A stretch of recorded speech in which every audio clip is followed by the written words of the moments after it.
So yes guys, welcome to another video. Today I am at a cemetery that I've been wanting to go to for quite a while. Now it is quite local to me, but I wasn't sure on the access. But I did some research and we're in. Cost of flat white, obviously. So once All Hallows Church was full to the brim of burials, graves, they constructed and built this cemetery, this churchyard, to cope with the overflow from the local area and started burying people in here. So we've got these two Gothic looking buildings which have always interested me from the photos.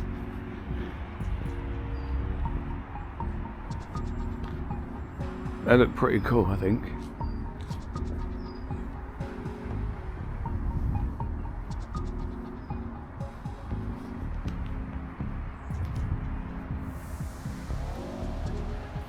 Now, as I was walking down the road from Costa, obviously, I was looking around and you can see some of the graves, some of the headstones.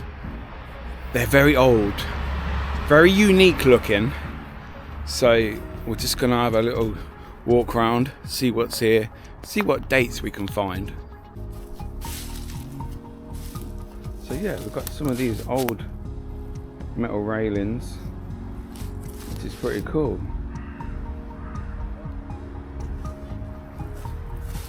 1868. So I wonder what the earliest grave we can find. Probably one that you can't even read, to be fair. 1892, 1860, so that's the earliest one I found.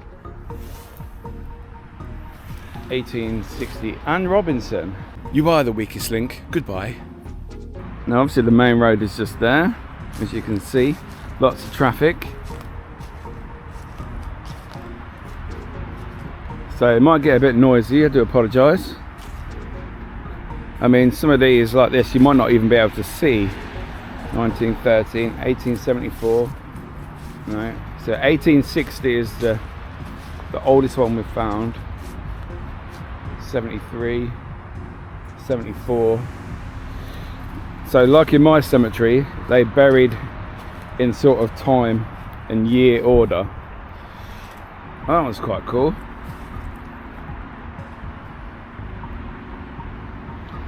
1860 as well. So we might find some earlier ones over this area then.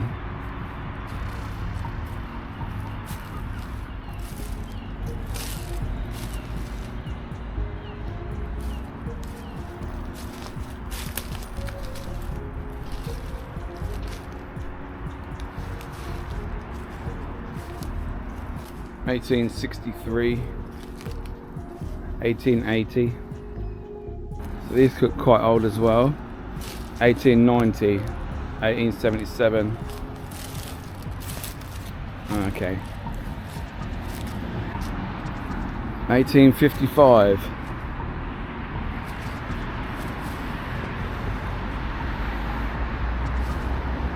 Right, let's have a look over this section. Again, as I've said before in these videos, I do love coming in cemeteries, finding new headstones I've never seen before, new style of headstones, tombs, caskets, that sort of thing.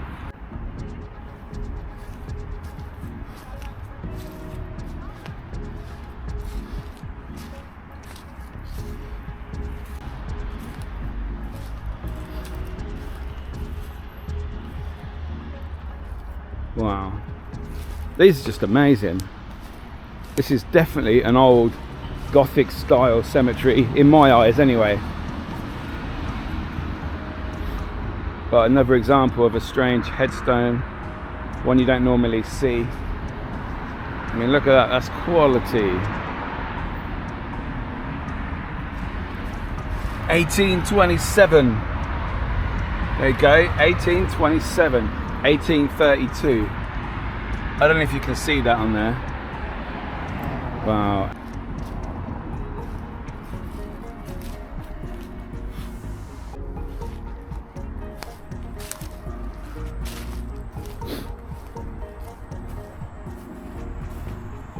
Now there's a wood grave over here, or headstone anyway. It's quite interesting. Caleb Archer, 1840. And that's just like a block. Quite cool though. I mean, nowadays the price of that's probably solid, I don't know, granite maybe. That would cost an absolute bomb in today's prices. Headstones are not cheap. So we're going to head back over to those two houses, buildings in the centre, and then go around the back to see what's down there. And it's not really a big cemetery. I love it. I absolutely love coming to new places, new cemeteries, and I hope you guys enjoy these sort of videos. So 1827 over the other side is still the oldest one I've seen so far.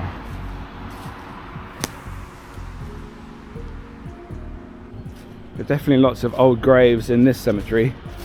Hello, squirrel. Lots of 1800s.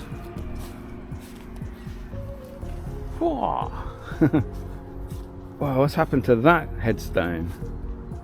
That looks interesting. Looks like something's been thrown on it and it's slowly corroded away or melted.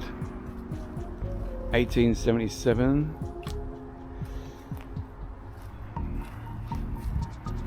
Wow. I think that squirrel is going to fall on my head in a minute. So there's the back of the buildings. Just going to work our way around.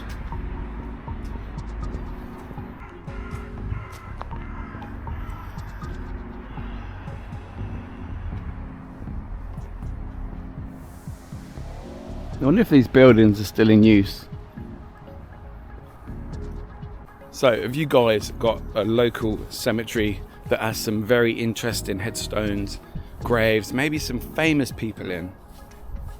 If you have and you like that sort of subject, head over to YouTube, Unusual Things, and a friend of mine, Paul Allen, goes around looking for celebrity and famous graves and resting places, and he looks for the headstones, etc., gives a story about that particular person. Very interesting. So if you're into that sort of thing, go check it out. Unusual Things. You're welcome, Paul. So this cemetery's not that big, but it's still nice. Nice layout, very peaceful, like all cemeteries should be. So this is the back area of the cemetery. Again, it seems to be surrounded completely by roads, main roads as well, apart from this side where there's houses. If it was night time, then this place would have a totally different atmosphere. So I think I'll go down to the bottom corner, which is down this way, just to have a look and work our way back towards like the middle front area of the cemetery. And these ones over here look quite unkept and quite old, so maybe we might find some even older headstones.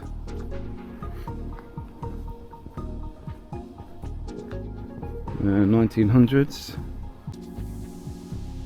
1911, 1865.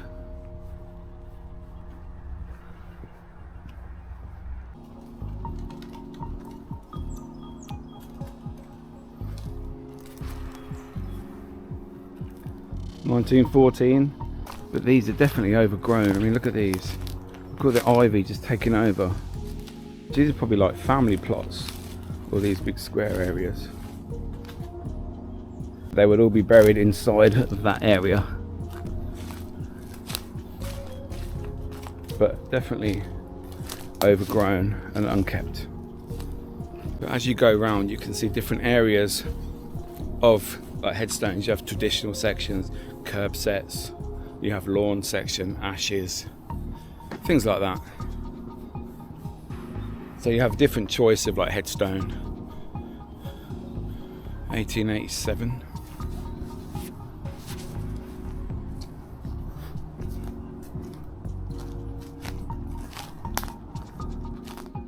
And some of these headstones could look amazing if they were looked after. That was pretty cool.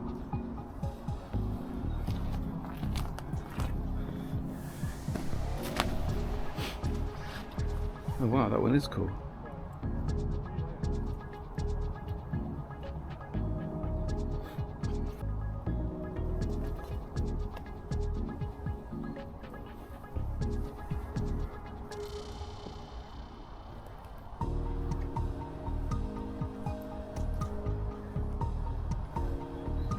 I don't think there's any famous people buried here.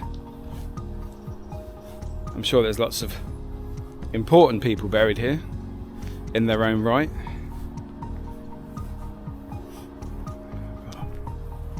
So we've got some more of these iron castings around like a grave area. If anyone knows why these are here, these things, can you let me know in the comments? Maybe you know stuff about cemeteries, old style of burials, things like that. It'd be great to let me know.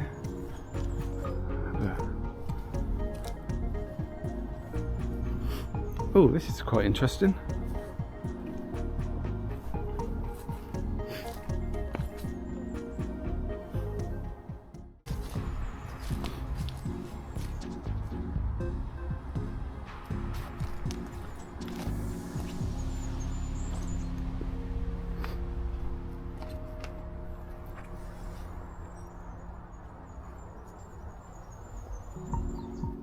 Now I wonder if that building there, that's at the entrance.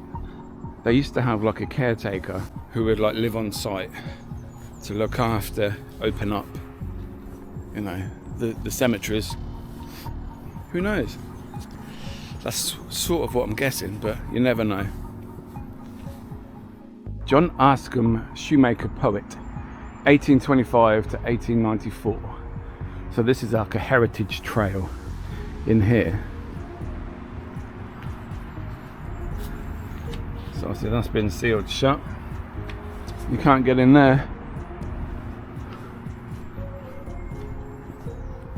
It's a shame though, why couldn't they open these up, do some sort of local community thing in here? They're obviously big enough. I mean, I imagine they're like a chapel for the service of the funerals. So yes guys, I think I'm going to end it there. We've been all the way around. We've looked at some of the amazing old graves, headstones, different styles. Please like the video if you enjoyed this.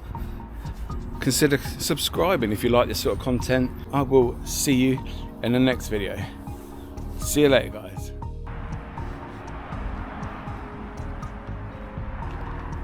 Alright, here we go.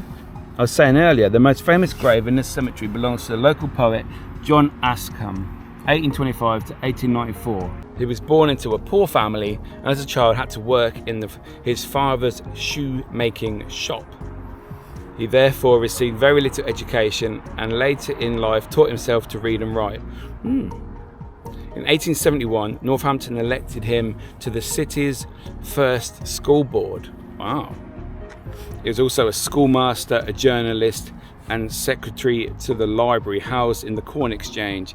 His grave is near the more northerly chapel, tended by the Wellingborough Civic Society.